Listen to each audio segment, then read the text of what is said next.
Guys, it's delivery day, and I gotta tell you, I'm pretty pumped right now about what is in this box. Want to take a look? Let's take a look.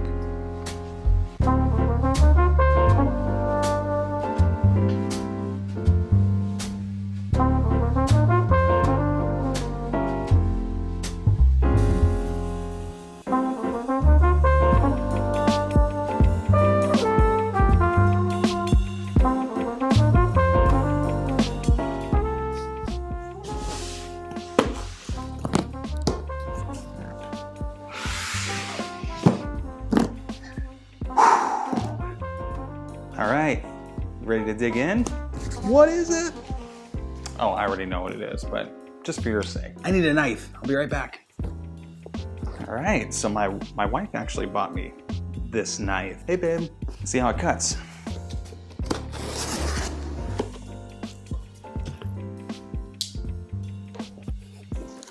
All right, so open the box. This is from Sweetwater Sound, by the way.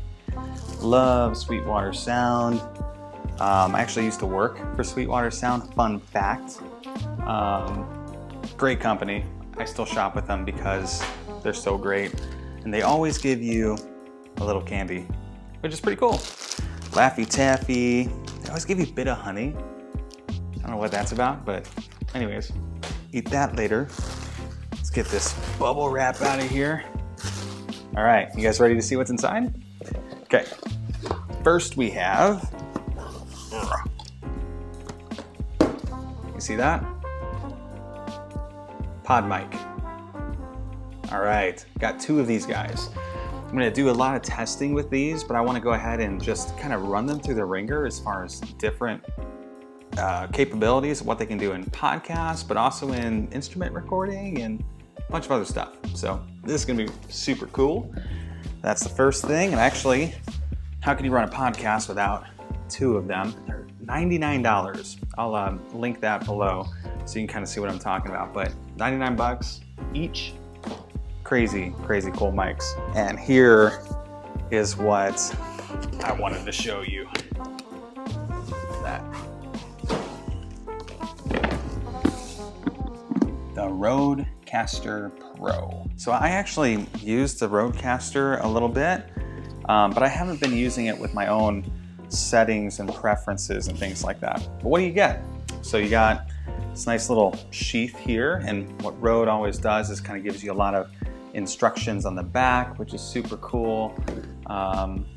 They always help out with that stuff. I really like what Rode does with all their attention to detail, how they really just make it very simple to kind of walk into their products. Rode is probably one of the coolest content creation type of guys out there. For the price that they give you their products for, they give you some stellar stuff, and the Rodecaster is no exception. So here's kind of what it looks like, the box itself, and it just, see, here's the back of that. Pretty cool instructions, got some stuff on the side. Flip it around, there's the other side. So we get all those. And then it just should pop right open. Love when they make it simple like that. And on the inside, we're just gonna kind of pull her down like this. Lift up, oop, heard something fall. All right, so in here, what's really cool about what Rode does, it's actually stand out right here. They give you these really cool cards in a couple of different languages, 3 different languages. Looks like it's, well, maybe 5, 6 languages. Give you in like every language. It's pretty incredible. But what's really cool about what Rode does is if you just look at what the cards actually have on them, they give you a step-by-step process of how to connect things and what to do. It's extremely intuitive. Love Rode for doing that. Next card gives you a little bit more detail on the Rode itself, Rodecaster itself. And then the final card is really just like showing you what the thing is turned on before you get to it. So I guess that's kind of cool. Next, we have the Rodecaster itself, which is protected in these nice little cardboard sleeves that do absolutely nothing else. Oh, they actually say left and right on them. that's cool. I guess if you're gonna repackage it, that'd be nice to know. And here it is, the Rodecaster Pro. So excited about this. I'm gonna take it through quite a bit of a tour here and make sure that I have everything set up the way that I wanna set it up. I actually use this patching that's a little bit weird because I go into my Mac Pro through, I go through a MacBook Air is actually what I'm using right now to record everything with. And this guy is going to be my user interface, and it's actually able to capture everything and go straight to like Buzzsprout and straight to Ecamm Live, which is the software that I use to capture video. And I'm excited to hear what that sounds like, especially with these mics. Speaking of these mics, let's go ahead and open one of these. Let's take off that one pack, and here is the mic. There we go. I gotta say, this is heavy. Is that it in the box? It's weighty. That's it in the box. That's all there is there. This is a heavy microphone. I think next to this has got to be heavier than the SM7B, for sure. But it is a heavy microphone. Looks like it's really easy though. I know it's supposed to just hook right up to kind of like a boom arm, so you can get 4 of these in the back. That's the idea. Was you spend $400, you get 4 of these guys. I only got 2. I do have an SM7B, and I'm curious how these sound compared to that. So we'll do a sound comparison as well when we get into it. Super cool though. I love how minimalist it is. There's no controls on it at all. So you got a nice grill here that I'm assuming has some kind of sound absorption in there, or some kind of plosive, what do you call it?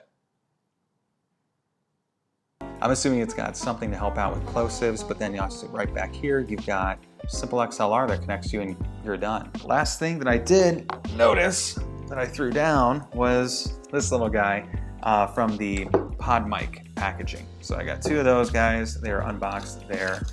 But here's basically just the little guide for the Podmic if you didn't know how to plug a wire from here into here. So I guess that's useful.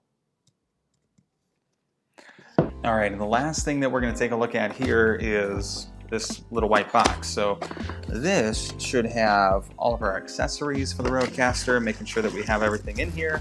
Let's see what it comes with. So got a power cable and power brick. Pretty simple. I just love the idea that this just screws on there instead of just plugging in, because so many times you just pull something and it unplugs. Pretty awesome. Looks like they have some cards here for you to write down what you've actually saved as presets for these, which is pretty cool, I guess. So got a couple of cards for that. In here, we've got USB-C to USB-A, pretty long cable. So looks like it can go quite a ways from a power source, which is, or from your computer, which is pretty nice. Oh, okay. So these, looks like you can write down on here, right in these lines, what you've actually programmed the buttons to do right here, and then put that grid over it, and you won't have to wonder just by color, because these will light up with just colors and they don't give you names or anything. So that's pretty cool. You're able to actually put those on there, and it looks like you've got 4 total, so front and back on both of those. And that is it. Okay, so just one cable, USB-C to A. What I would probably end up doing is getting a C to C, because I use MacBook and it's just a lot easier to use one plug. But I do also have something called a CalDigit. On the CalDigit, it's basically a dock, and so USB-A may not be an issue at all for me.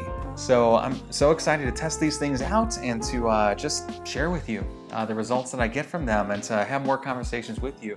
Thank you again so much for watching the Local Worship Project, where we're trying to just train, equip, and unite the local church.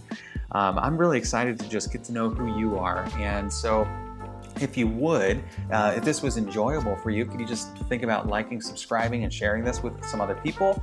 And as we get the results back in for how these actually perform in different situations, appreciate you also doing the same thing. But until then, if you want to connect in any way, just go ahead and comment below. Let me know you want to hook up and talk about your ministry, or if you have any comments about what this might be used for. I'd love to answer that and interact with you a little bit more. So this is Casey from the Local Worship Project signing out. I'll see you guys next time. Thanks.